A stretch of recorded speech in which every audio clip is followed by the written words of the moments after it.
Anyway, what it was on that one tunnel project where there was some bombings and some explosions, like I say, that one thing where it's a mine that goes underneath the Alps or whatever. What it was Mr. Brown or Mr. Black or whatever. They showed up on the job site with all his other black friends, like a bunch of guys looking like rappers or something like that. And they're like, "Hey man, we want some metal. Yeah, we heard you got lots of metal. We want to get some metal for some guns. You got good metal." And like and they're like, actually I think before that they're like, no, we want work, man, we want work, and they're like from Jamaica or Africa or someplace, and they're like rappers or something like that, and they show up at that one job site where they're digging underneath the Alps, and they're like we want work, man, we have a right to work, and they go there and they basically, and then they start bombing the place, and then they start blaming the Irish and the IRA, and start trying to get the IRA pulled off the job so they can take over. Anyway, I find out about it. I'm like, no. That's an Irish job, or that's a Russian job or Australian job. They ain't no black job. It wasn't. It hasn't been black since 1900. No blacks have ever worked on that job, and as far as my people were concerned, after that, after they blew up, they killed like 150 people, or like 30 people and 8 people and 6 people from lunch pail bombs. Anyway, it was the blacks. It was the rappers. There's a bunch of rappers or rapper-looking people like Biggie or someone like that showed up at the job site. We're like, "We want metal, man. Give us some good metal." And they wanted to go make guns. So they showed up there. Anyway, like I say, the Russians or someone took care of it. After, like, the Irish got pulled off the job or something like that. They fired all the Irish workers, and I think they hired, because they had to hire white people.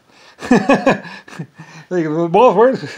The door swings both ways. And like I say, like even Australians are Irish. They're just older Irish. Australia, white Australians are Irish that have gone to Australia. They were doing a mine down there for me. Like I say, I go from Ireland to my Irish. They're like my crew. I mean, they're like my people. Like, I send them gold mining, and I send them gold mining. Like, if I want something done, I send the Irish, basically. Or Scottish or someone. Like, if I want it done, it may not, like the Irish will even admit, it may not be done right, but it'll get done. It's like, yeah, I know. They like to drink sometimes. I mean, they're great. The Irish, they're great people. They've always, the last 5,000 years, they did the Mexican water system. They work hard. They've always been good people. The same thing with the Aussies, the white Aussies. They're another good crew. They've done all kinds of mines. With the Irish, I was having a problem in Australia with a mine, and I needed it done. So I asked an Irish crew from Ireland or one of these other places, or from Mexico or someplace, to go to Australia. So they go to Australia and they do the mine. No problem. Like I say, Mexicans, all these other groups, they have problems. Irish, they don't have no problems. They've done coal mining. They've done gold mining. The Irish have forgotten more about mining than most people know. So, I mean, they've done everything. So anyway, I use them extensively. The Irish, and the British. The British are more scientific, and like the Germans and stuff like that. And so I use my different crews, to do the different work. And the Americans are okay too. But anyway, and the Russians are good too. But I use these epic old construction companies that basically are like 10th generation construction or 10th generation miners and stuff. So. We do coal mining. Like I say, underneath Japan is like this giant coal mine. That's 3,000 years old, and sitting down there this whole time. And it's like 120-foot tall coal seam. Anyway, we dig some little mines down there just to see how deep it is from the surface. The surface mines that come down from the surface through the mountains, those are just to see how deep it is. And they went down there. It's like 100 feet or 120 feet or 240 feet, like 17, like so many miles underneath. And they dig around a little bit, and they're like, it's all coal. The whole damn thing. It's 120 feet of coal. So then, or 200 feet of coal. So then they start really massively digging out, and we start doing the stays and everything like that, so we can get all the coal and stuff. And it ends up being like this 120-year project. Massive amounts of coal. I mean, it's huge. Like I said, it's the size of the whole island. It goes all the way to almost the tip of the island, or one island in from the tip, and then goes all the way over, and then goes a third of the way into China. It's this giant coal seam. And there's copper and some other stuff in there. So anyway, and that's underneath what's called, and basically with that, I'm like, well, we need to build China, so let's use it for that. So we start doing all this metal work, and all this coal, just huge quantities of coal.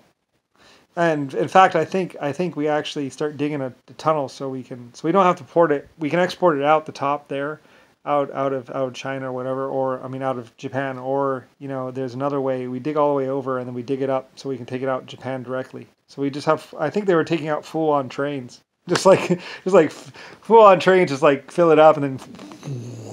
So we do all kinds of and we find metal, iron somewhere, and I have all this iron and metal coming out my ears basically. So, from finding those coal seams. Anyway, so LS is just this huge freaking company that does aircraft and jets and aluminum, and it's been going on for the last couple of thousand years or million years or 100 trillion years.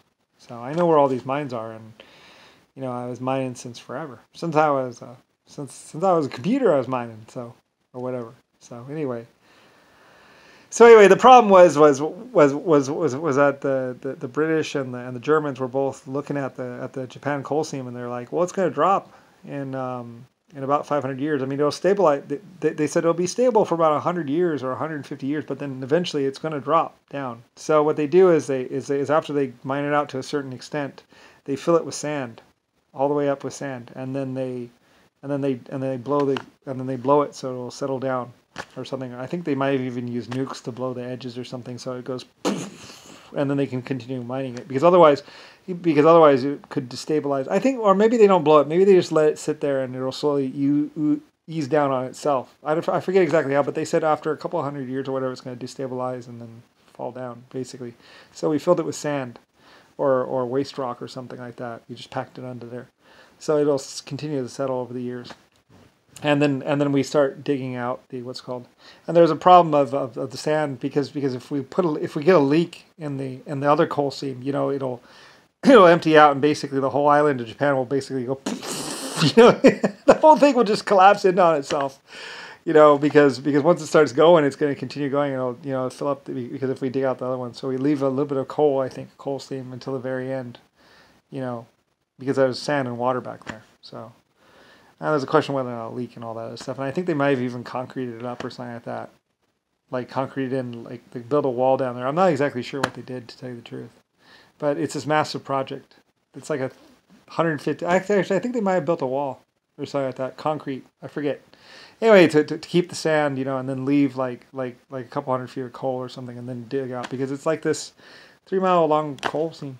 So it's like 100 miles underneath the ground or something like that. There's pictures of it, and you see the tubes coming through, from the ceiling, from the drill rigs. Like I said, Japan had all kinds of oil and stuff. They had like 4 or 5 oil rigs out there sucking up the oil, because before we can get to the coal, we had to get the oil out of there. So we were sucking up the oil, and Japan was. Anyway, so all this massive stuff with LS manufacturing and LS mining, Lucifer Star. And that's how I get the Titanic, the Olympic, and all these other ships, because I have all this coal and I have all this stuff, and it's all mine, and we're dig, because I have all these old companies and stuff. And then Nixon and everybody else, they want to steal it away from me, and Rodney and everyone, they want to do all this crazy stuff, and it's like, I invented most mining equipment. Like, we've been steam mining forever. Like in the old days, what they would do is they would sink a big pipe down, and they'd have a steam engine down there, and it also gets the steam out too.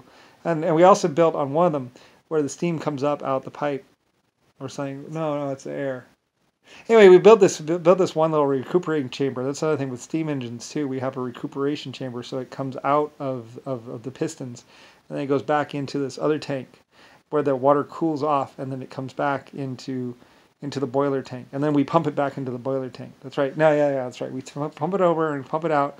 And we pump the steam or what's left over back into the tank, and then it cools inside this tank. And then we pump it back into the engine. And it also heats the water, so it's already hot when it gets pumped into the engine. So anyway, because we can pump it in almost as fast as it's used up. So some of these engines, these steam engines, they recirculate, and they get a lot more mileage out of them too. And that's another thing my company does, LS Manufacturing.